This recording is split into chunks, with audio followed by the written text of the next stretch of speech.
तौसीफ खान साहब, ये साबित करें देवबंद के बारे में। तौसीफ खान, मुझे दे दीजिएगा नोटिस। पश्चिम बंगाल में एक सेकंड रागी जी, पश्चिम बंगाल सरकार पर यह आरोप लग रहा है कि जानबूझ के फ्राइडे को छोड़ दिया। आपको नोटिस दूंगा, आपको जवाब देना पड़ेगा इस बात का। मैं उससे पहले इस बात का जवाब देना चाहूंगा। संगीत रागी जी जो भी बात कह रहे थे वो एक प्रिजुडिस तरीके से बात रख रहे थे। वो कह रहे थे कि जिद है सिर्फ मुसलमानों में। हम भूले नहीं है कि जून के महीने में जगन्नाथ यात्रा को लेकर के पुरी वालों कैसे अड़ गए। सुप्रीम कोर्ट ने मना किया था, उसके बावजूद उन लोगों ने जबरदस्ती केस लड़ करके सुप्रीम कोर्ट से ऑर्डर निकलवाया और फिर बाद में होम मिनिस्टर को, प्रधानमंत्री जी को धन्यवाद भी बोला। और लॉकडाउन के टाइम पे ही वहाँ पे हजारों लोग जगन्नाथपुरी में लोग उतरे थे। तो देखिए, जहाँ तक अभी जो बात है, अभी हम लोग कौन से दौर में चल रहे हैं? हम लोग अनलॉक वाली दौर में चल रहे हैं, जहाँ पे कानून ये है कि सोशल डिस्टेंस मेंटेन करना है, मास्क पहनना है। रेस्ट्रिक्शन जहाँ पे है रिलीजियस प्लेसेस को लेकर के कि मस्जिदों में, मंदिरों में, चर्च में 10 लोग से ज्यादा नहीं जा सकते, ये कानून है। हाँ। यहाँ पे कोई भी रूल ऐसा नहीं है कि बकरीद नहीं होगा, ये भी कानून नहीं है। भगवान की पूजा की लॉ जाती कहता है और मस्जिद की कोई व्यवस्था नहीं है। नमाज में मस्जिद का कोई आवश्यक नहीं है। इस्लाम के अनुसार कोई आवश्यक नहीं है मस्जिद में नमाज अदा करना। रागी जी रुक जाइए, आपको बता दे रहा हूँ, बिल्कुल नहीं गलत कह रहा हूँ। तौसीफ खान नाम है क्या आपका? मिस्टर रागी, मिस्टर रागी आपका क्या तौसीफ खान? तौसीफ खान को बोलने दीजिए। तौसीफ खान रागी जी ने जवाब लूंगी, रुकिए ना। लेकिन फिर तौसीफ खान साहब, आपने पता है मेरे लिए सबसे अच्छी दलील दे दी। आपने मुझे समझाया कि कैसे सुप्रीम कोर्ट में जाकर पूरा मामला गया और जगन्नाथपुरी में पूजा की बात हुई, जो कि वहां पर पूजा की गई। मेरा सवाल यही है कि अगर आप भी समझते हैं कि लॉकडाउन में इस वक्त कितना जरूरी है दूरी बनाकर रखना, तो सिर्फ फ्राइडे को क्यों बीच में छोड़ा है? लॉजिक समझा दीजिए। थर्सडे, सैटरडे, संडे 3 दिन आप रख रहे हैं लॉकडाउन और फ्राइडे बीच में छोड़ रहे हैं, क्या वजह है?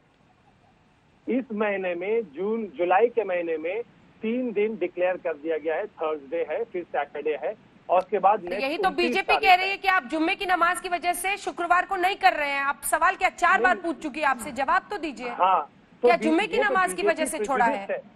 नहीं, बीजेपी प्रेजुडिस है। वो तो ये मैं बताता हूँ बुधवार को क्यों नहीं किया, बुधवार को लॉकडाउन क्यों नहीं किया, सोमवार को लॉकडाउन। बीजेपी तो कुछ भी कहेगी।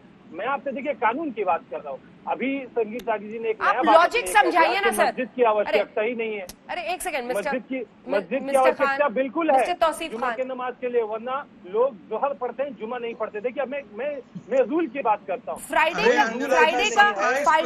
का लॉजिक बताइए।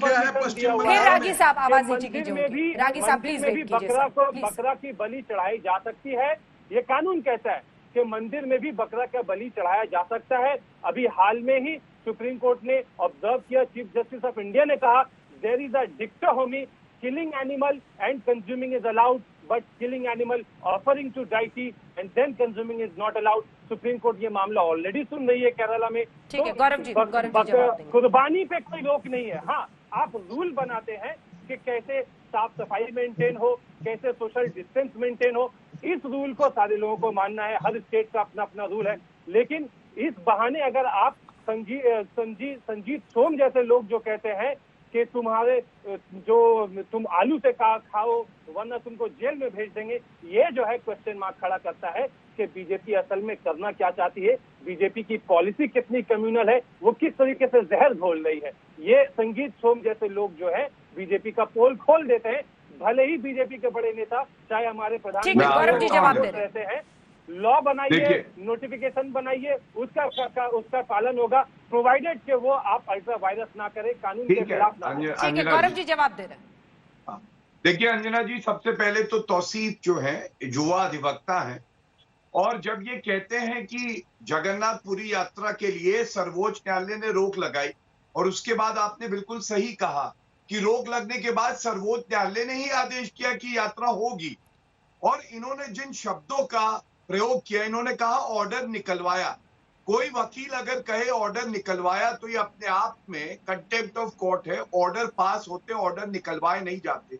पश्चिम बंगाल में हो सकता है ममता बनर्जी निकलवाती, लेकिन ममता बनर्जी का एक वक्तव्य है जो सब कुछ बयां कर देता है तुष्टीकरण की राजनीति। ममता बनर्जी ने कहा था अंजना जी कि मुसलमान जो हैं ये दूध देने वाली गाय हैं, और अगर दूध देने वाली गाय मुझे दुलत्ती मारेगी या लात मारेगी तो भी मैं सहूंगी। तो इसीलिए वहां पे मुसलमानों के लिए और कानून है, हिंदुओं के लिए दुर्गा पूजा करने के लिए, दुर्गा मूर्ति विसर्जन के लिए 3 बार कलकत्ता हाईकोर्ट ने लताड़ा है इसी ममता बनर्जी को।